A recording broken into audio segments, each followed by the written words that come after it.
a left winger. Right, and now I think that's what has now brought about the news about Marcus Rashford to back to United, potential return.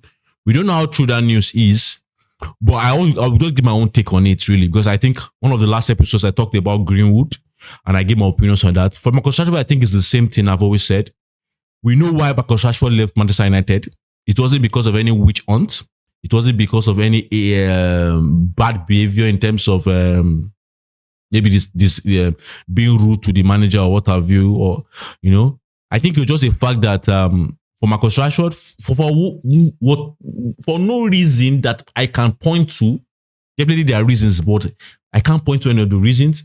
We just saw the fact that Rashford wasn't running. The body language of Rashford was very, very off. I think it's important that we remind people, because I've seen some people say, "Oh, we need to bring Rashford back." We need to remind people why, and we need to also understand the fact that the team we have currently, regardless of the up and down, the topsy-turvy games we had under the previous manager, there are clear improvements. Let me give us two with respect to Marcus Rashford. First and foremost, the forwards we have are guys that are willing to run for 90 minutes. When Marcus Rashford was with us, that could not be said of him.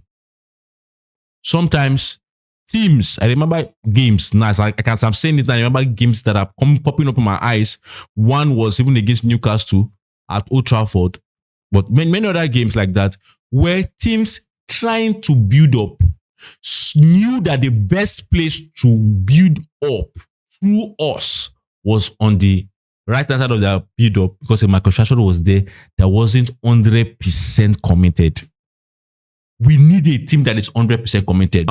Also, not just even pressing, defensive aspect of things. The last game, for example, we saw the work rate of maybe an Amad Diallo pushing back.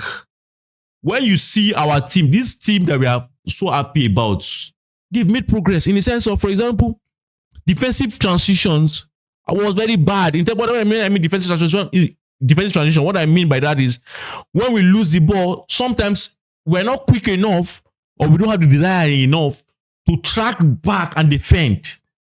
Right? It's clear. But not now we see a team that actually they track back. Sometimes you even see wingers or forward tracking back to do the defensive work when we lose the ball on the defensive transition.